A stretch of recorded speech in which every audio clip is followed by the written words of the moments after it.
So what we're going to do is actually an activity, and it comes from a book called Universal Design for Learning, Theory and Practice. And this is a book that you can purchase, or you can actually go online, and I have the link right there. Well, it is the UDL Factus-Free at cas.org.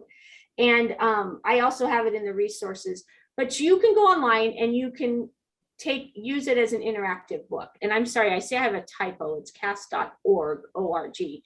But you can actually go into this book and read it and do these interactive things. But what we want to do is do an activity with you that's hopefully going to show you how these three areas work and how you can really understand better what we're talking about, these three networks that they're talking about. So I am going to put a slide with a picture on the screen, and I just want you to look at that slide and just think about what stands out to you about this slide.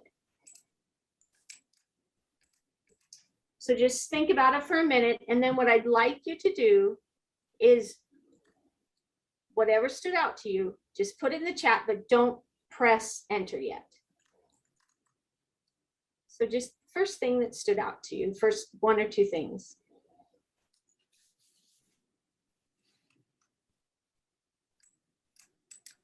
And then you can all, I want this all to hit enter together. So I'm going to say 1, 2, 3, and then I'm going to have you go. So 1, 2, 3, enter. Okay. And so just a second, I'm going to go through and look at some of them. These are great. Everybody saw something different. And so we have everything from, let's see, scared looking child, man coming into a room, and women and kids curious, old style, the chair in front, old painting with a question mark, old picture, the chair, Victorian era, the older woman getting up from her chair, back in time, 1800s, well-to-do family, unexpected visitor, older woman is rising from her chair and seems stunned, lady dressed in black, dated, the man entering the room. Somebody noticed the print on the chair and the man's coat, looks of surprise or fear, woman in chair, they look frightened. So there's a lot of different things that people noticed. Yeah, so it's interesting, isn't it, that some parts grab you, but they grab different people. Everybody saw something different. It was funny when we were showing this, we were just kind of going over this presentation with Arlene, and she noticed how many pictures were on the wall. So, because for her, she was like that, you know, she's in the math mode right now. So she was thinking number of pictures because of what she was doing at that time and how she was thinking. So it's interesting, isn't it, though, that everybody saw different things and even felt different things when they saw it. So, but what you guys just experienced were the effective networks. It was the engagement. So everybody engaged with this or didn't engage with it differently. And so you all saw something different.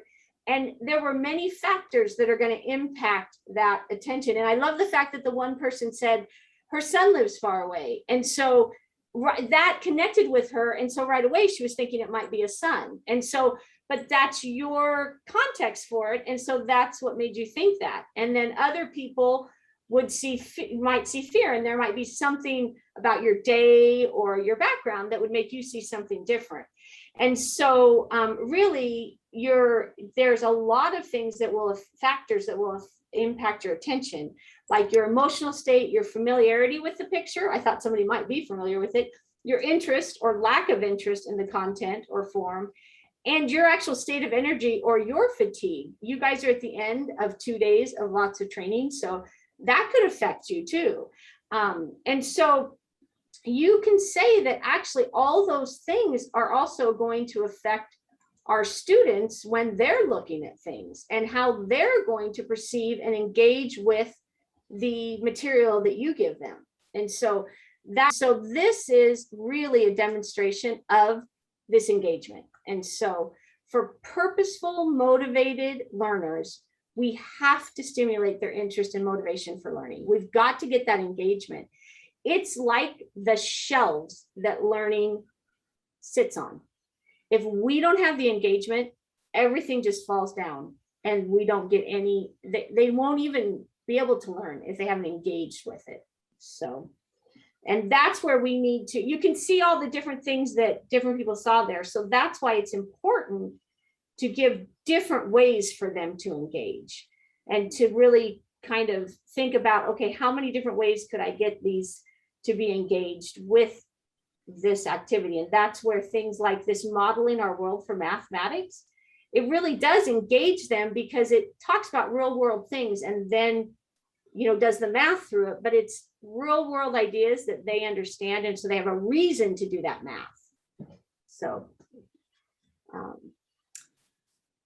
So I was struck with the emotion behind things in the chat, because engagement is really about affect and emotion. And so, you know, hearing things like fear and loss and the mood and surprise and things that evoke emotion stood out to me. So if we think about this network, the effective network of why of learning, we're really looking at recruiting interest. So what sparks excitement and curiosity in our learners? And we're thinking about their sustained effort. Can they continue to tackle the challenges, focus, and be determined to keep working through it? And then there's the self-regulation piece, which again, emotion really comes into harnessing the power of emotions and motivations to learn. And so understanding how emotions can impact learning can help us teach and create environments where students can be more engaged. If you think about yourself in different situations, if you're presenting this and you're new to UDL, the stress level might go up. Or if you are presenting at a recital or an athlete, that you expect that stress to rise, and then you have strategies, whether that's breathing or focusing your attention or visualization. You have those strategies to work through that anticipated stress. I think at times students haven't learned those strategies. So if teachers can be really aware, we don't know necessarily the backgrounds, the situations and things they're coming from, but with all of our students, but we can know that they are coming to us with different emotions, and learning to teach those strategies to work through and get in a more learning state can really help their self-regulation.